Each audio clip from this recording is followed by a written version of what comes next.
कदम रखो तो ऐसे रखो कि निशान बन जाए, कदम रखो तो ऐसे रखो कि निशान बन जाए, और काम करो तो ऐसे करो कि पहचान बन जाए।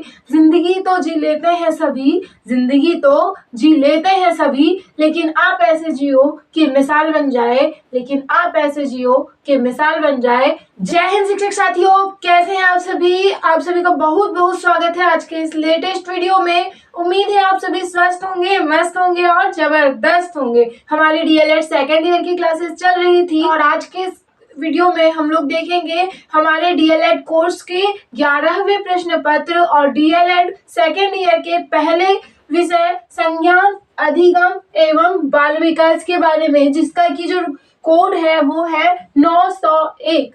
जैसा कि इसके नाम से ही पता चल रहा है कि हम इसमें संज्ञान के बारे में बात करेंगे, अधिगम के बारे में बात करेंगे और बाल विकास के बारे में बात करेंगे। मतलब बाल विकास का वो पहलू जो बच्चे के संज्ञान से संबंधित है, उसके अधिगम से संबंधित है, उसके बारे में बात होगी आज के इस वीडियो में। और हमारा जो ये पूरा विषय है वो भी बच्चे के संज्ञानात्मक विकास, मतलब कि संज्ञान जो डोमेन होता है बालक के विकास का, उसके आसपास ही रहने वाला है। इसमें हम देखेंगे कि बच्चे की जो मानसिक क्रियाएं हैं, बच्चे का दिमाग है वो कैसे काम करता है, कैसे बच्चे का जो है मेंटल प्रोसेस चलता है, जिसमें कि हमको 5 इकाइयां इस विषय में हमको पढ़नी है, जिसमें हर इकाई का अपना महत्व है और हर इकाई बच्चे के अधिगम को जो है किसी न किसी तरीके से उसके संज्ञान और अधिगम के बारे में हमको बताती है। इसमें हमारी जो पहली इकाई आती है वो है अधिगम की अवधारणा एवं प्रक्रिया।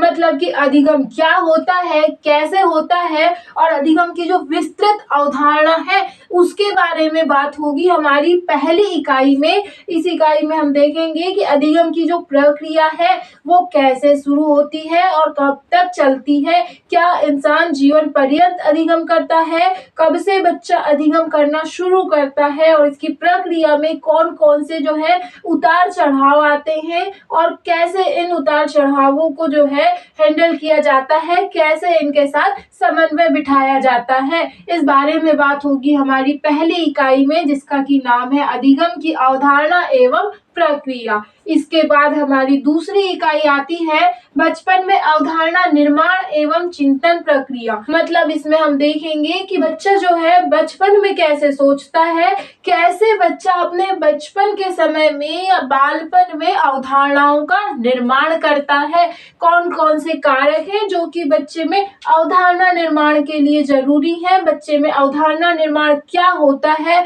उसकी प्रक्रिया क्या होती है, कैसे होती है, उस बारे में अध्ययन करेंगे हम अपनी दूसरी इकाई बचपन में अवधारणा निर्माण एवं चिंतन प्रक्रिया में। इसी इकाई का जो दूसरा पार्ट है या दूसरा पहलू है वो है चिंतन प्रक्रिया। मतलब कि थिंकिंग प्रोसेस, बच्चा कैसे सोचता है, ये बात कैसे पता लगाते हैं, कैसे बच्चा सोचता है, इस प्रक्रिया के बारे में भी हम जानेंगे अपनी इसी इकाई में।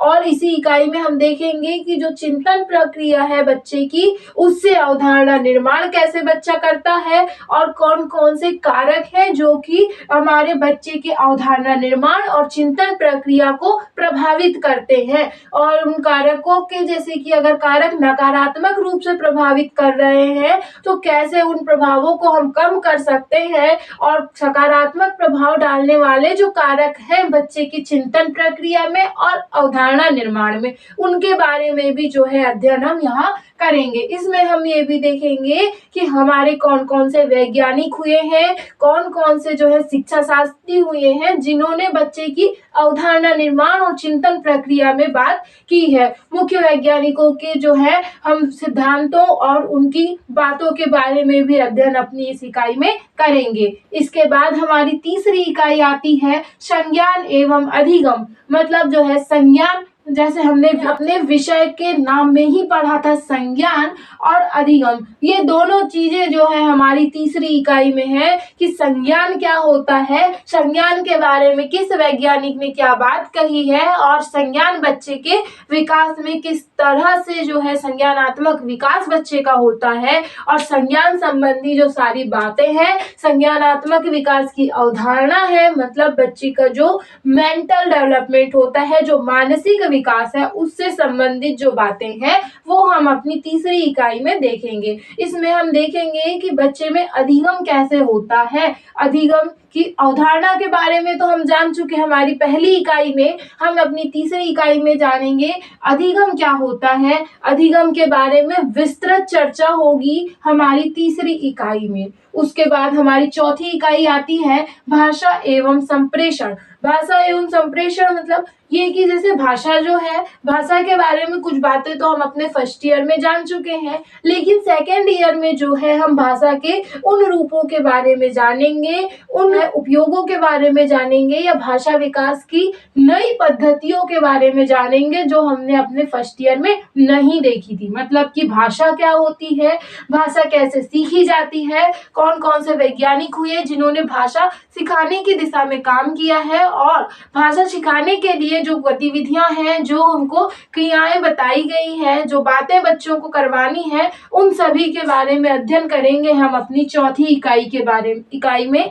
और इसी में हम देखेंगे कि संप्रेषण क्या होता है। तो जो भाषा होती है, भाषा के माध्यम से जो हम अपने विचारों का आदान प्रदान करते हैं और जो संबंध हम स्थापित करते हैं अपने और सामने वाले व्यक्ति जिससे हम बात कर रहे हैं उसके मध्य, वो होता है संप्रेषण। तो ये संप्रेषण क्या होता है, कैसे भाषा संप्रेषण में सहायक होती है और संप्रेषण करने के लिए किन किन चीजों की आवश्यकता होती है, कौन कौन से कारक हैं जो कि हमारे संप्रेषण को प्रभावित करते हैं, क्या होता है संप्रेषण कौशल, इस बारे में विस्तृत चर्चा करेंगे हम अपनी चौथी इकाई भाषा एवं संप्रेषण में। इसके बाद हमारी पांचवी इकाई आती है खेल, स्व एवं नैतिक विकास। मतलब कि खेल क्या होता है, खेलों की क्या भूमिका है बालक के विकास में और मानव जीवन में, खेलों का क्या महत्व है, इस बारे में अध्ययन करेंगे हम अपनी पांचवी इकाई में। उसके बाद दिया है नैतिक विकास, मॉरल डेवलपमेंट, जिसको हम अंग्रेजी में कहते हैं। नैतिकता का जो विकास है वो बालक में क्यों जरूरी है और कैसे बालक में नैतिकता का विकास किया जाए, इस बारे में बात करेंगे हम अपनी पांचवी इकाई में।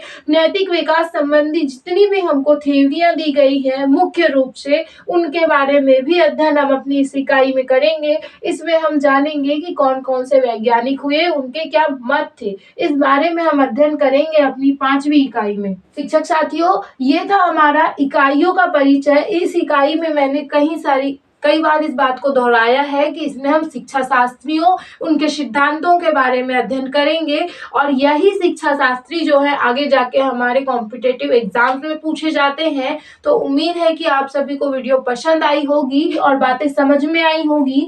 Thanks for watching friends.